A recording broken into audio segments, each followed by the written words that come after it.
wabarakatuh. Alhamdulillah hari ini kita bisa bertemu kembali dengan pelajaran PABB. Nah, sekarang kita akan belajar tentang hari kiamat. Nah, anak-anakku di sini ada yang tahu apa itu hari kiamat?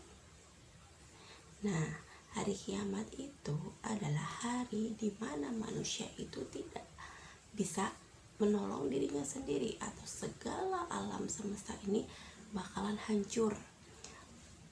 Gunung-gunung seperti kapas bertebangan, kemudian lautan pasang, segala sesuatunya bakalan hancur. Nah, itu yang dikatakan hari kiamat. Kita sebagai seorang mukmin, seorang yang beriman, berarti harus iman, percaya, harus sepenuh hati meyakini bahwa hari itu atau bencana itu pasti bakalan terjadi. Nah, kalau di dalam Al-Quran, kiamat itu disebutkan akan datang secara tiba-tiba.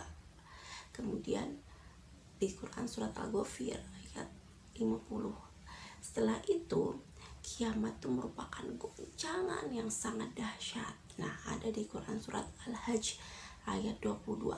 Kemudian apalagi? Kemudian hari akhir itu akan datang secara tiba-tiba. Kita nggak tahu. Kalau dulu diramalkan bahwa kiamat datang pada tahun 2020, nah itu kata Mama Lauren. Kalau kata Allah, nggak tahu kapan, secara tiba-tiba aja gitu. Kemudian ketika hari kiamat itu manusia banyak yang terkejut, kaget kayak gitu. Nah, kemudian keadaan manusia pada hari kiamat itu mereka tidak ingat, keluarganya tidak ingat, pokoknya tidak ingat. Yang dia khawatirkan apa? Diri sendiri, apakah amalnya banyak atau tidak, seperti itu. Nah, nih teman-teman, ada nggak sih tanda-tandanya hari kiamat? Nah, tanda-tanda hari kiamat itu pasti ada. Contohnya apa? Aduhon. Aduhon itu apa? Aduhon itu adalah kabut tebal. Kemudian yang kedua adanya Dajjal, sesosok Dajjal. Dajjal itu bakalan musnah nanti ketika dimusuhi atau diperangin oleh Nabi Isa. Nabi Isa jadinya turun nanti. Kemudian adanya Adobah. Adobah itu apa? Binatang bisa bicara layaknya manusia.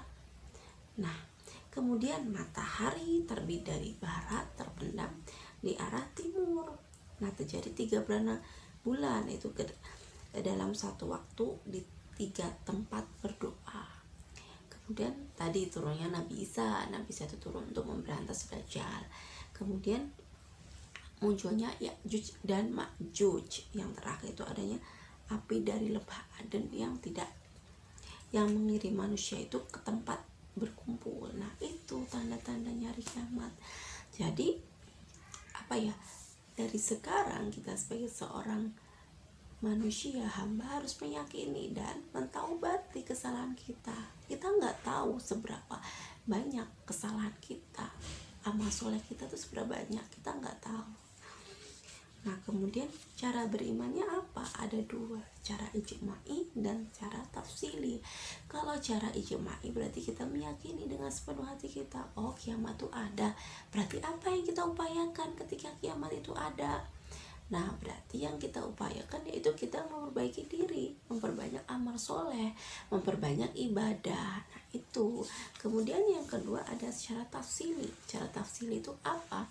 Secara tafsili berarti kita percaya adanya fitnah kubur, percaya adanya yaumul mizan, percaya adanya sirot, percaya adanya siksaan kubur, percaya adanya syafaat, dan juga percaya adanya surga neraka.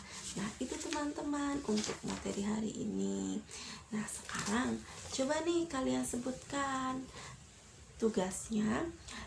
Coba kalian tuliskan di buku kalian dalil nakli yang menjelaskan tentang iman kepada hari kiamat, dan kemudian tulislah fase-fase kehidupan manusia di alam dunia sampai ketemu dengan alam akhirat. Cukup sekian ya anak-anak. Semoga hari ini menjadi kebahagiaan buat kita, dan semoga kita selalu diberikan kesehatan. Allahumma amin. Cukup sekian. Akhirul kalam. Billahi taufik wal hidayah. Wassalamualaikum warahmatullahi wabarakatuh.